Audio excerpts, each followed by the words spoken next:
two different species for mating or fertilizing. So an example is habitat isolation. For instance, certain crickets prepare different types of soil so they don't meet and meet. So the second bullet is post-zygotic barriers. So post-zygotic barriers occur after fertilization. These produce offspring that are either sterile or not viable. So a good example is the mule, which is a hybrid of a horse and a donkey. So mules are usually sterile, so genes cannot be passed to the next generation. So that's all my part.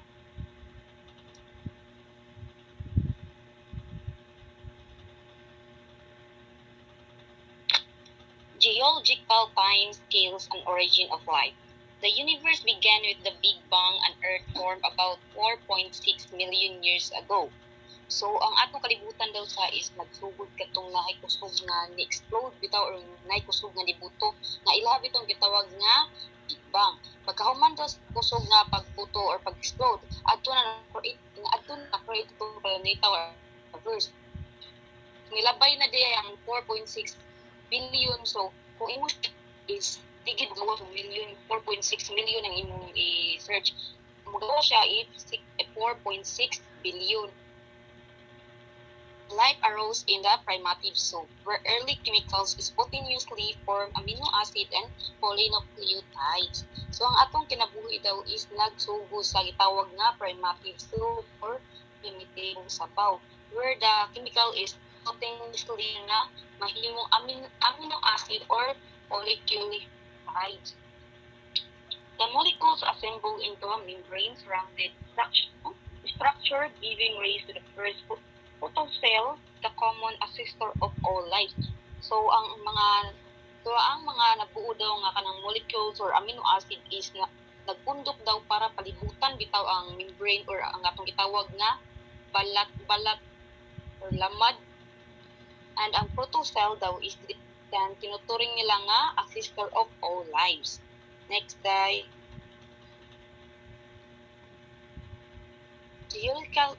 geologic time scale. The history of life Earth is summarized by the geological time scale. So ang geologic time scale ay usa daw ni siya ka sistema nga kanang nagtunga-tunga bitaw sa atong kalibutan based sa mga nahitabo. Geologic time scales po di ay is gigamit siya sa mga kanang gigamit siya sa mga kanang mukuan bitaw kanang para mahibaw-an bitaw nila kung kanus are or when mahitabo ang importanteng kausaban sa ato ang kanang kuan planeta. Life probably originated about 3.5 MYA during the Archean yun. So na-originate jud siya 3.5 million year ago. Pero kung sa katungkuan pa sa geological time scale kay 4.6 billion.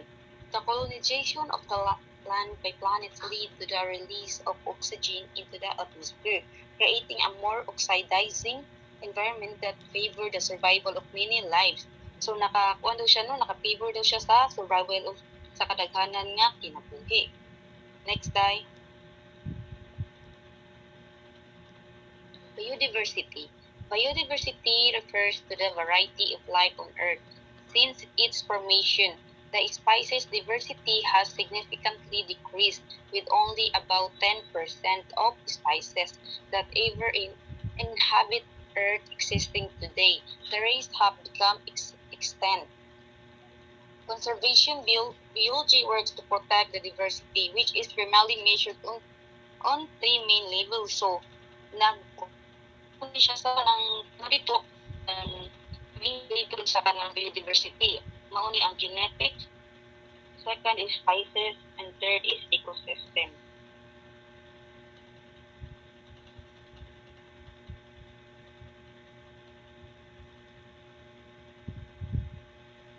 Next day. Biodiversity has three main levels: the genetic diversity, species diversity, and the ecosystem diversity. So first, let's talk all about the genetic diversity. Genetic diversity, the individual of genetic variation within a population. It allows populations to adapt and survive environmental changes, making microevolution possible. So from the word genetic, it comes from genes. Just like humans, it's an inheritable characteristics that present by the genes. These inheritable genes characteristics that are present in popular populations or the species. For example, Annie is just like the dogs. There are different shape or colors of dogs. Some different shape or colors of dog and are controlled by genes. Genes. It depends on what breed ang dog. And genes increases the odds of survival of the species. So, for example, Ani, is just like some of the genes or mga species na makasurvive sa cold temperature and ang other kay dili. And some genes that na makasurvive sa sunny or hot temperatures and sa cold kay dili. So next, let's proceed to species diversity. The variety of different kinds of organisms in a community measured by species richness, number of different species, and relative abundance proportion of each species. So species diversity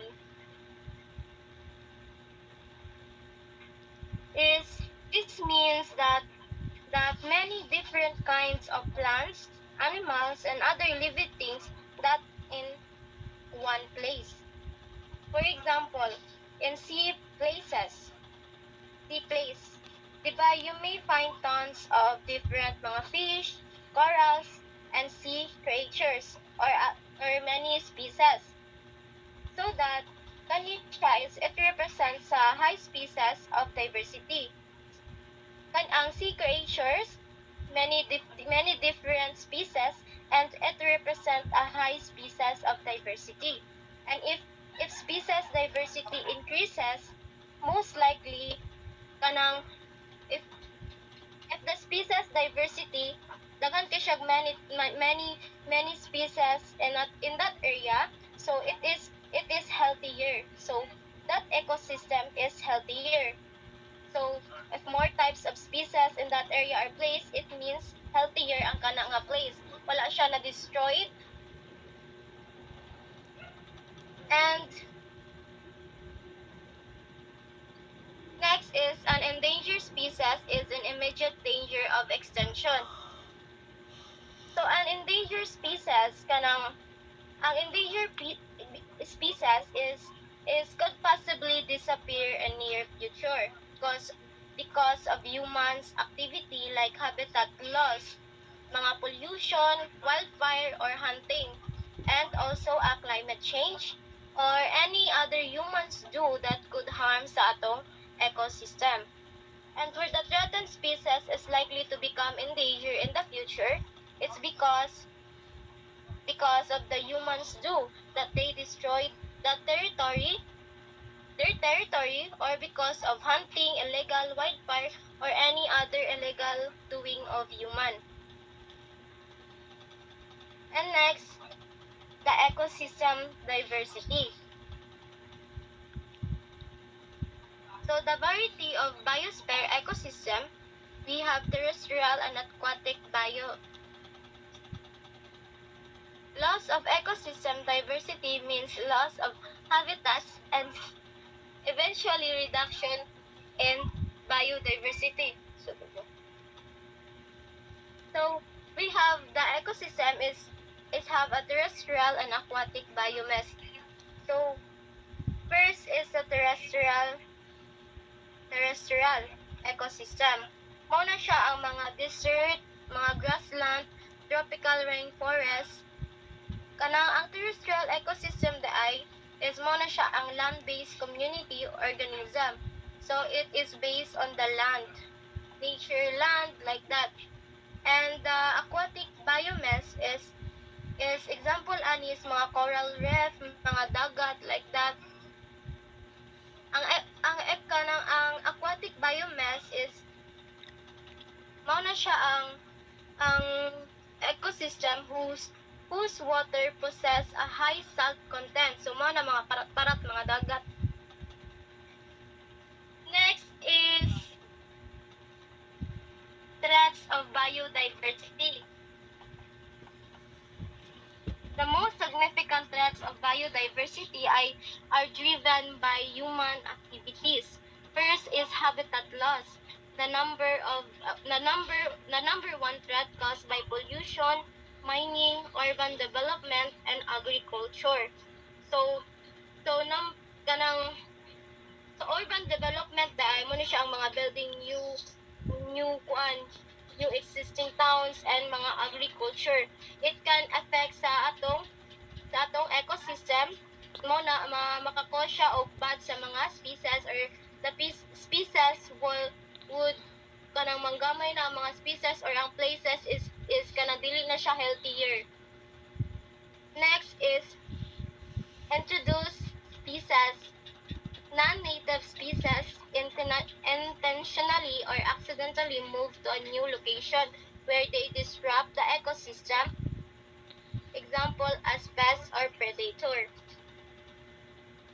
So when they destroyed or disrupt the places sa mga species or human can destroy or disrupt sa places sa mga species, it can there are possibility that the species will transfer into new location. So when animals or plants are moved into new places or on purpose or by accident, they cause problem for the local environment. So next is over harvesting animals like for barriers or ivory such at rates faster than they can reproduce. So just like here in Philippines no na like basta manguha bitaw ta og mga crabs or fish or and manguha ta sa mga sa sea places like that. Let's talk about sa sea places like that. Sa mga crabs or mga fish, kuhaon bitaw bisag gagmay pa or buntis so that there are not enough na left to have babies. So ma-stop ang pagpadaghan. So we should follow unta sa like other country nga dili kuhaon ng mga gagmay or mga women or mga buntis. Next is climate change, significant cause of loss of biodiversity. So when the world's weather kanang ma-change siya because of pollution. So it causes a problem sa mga animals or sa plants or sa mga other species. So everyone, we must take care of our ecosystem to ensure healthier places. Thank you. Maura dam. Kinsa ni record?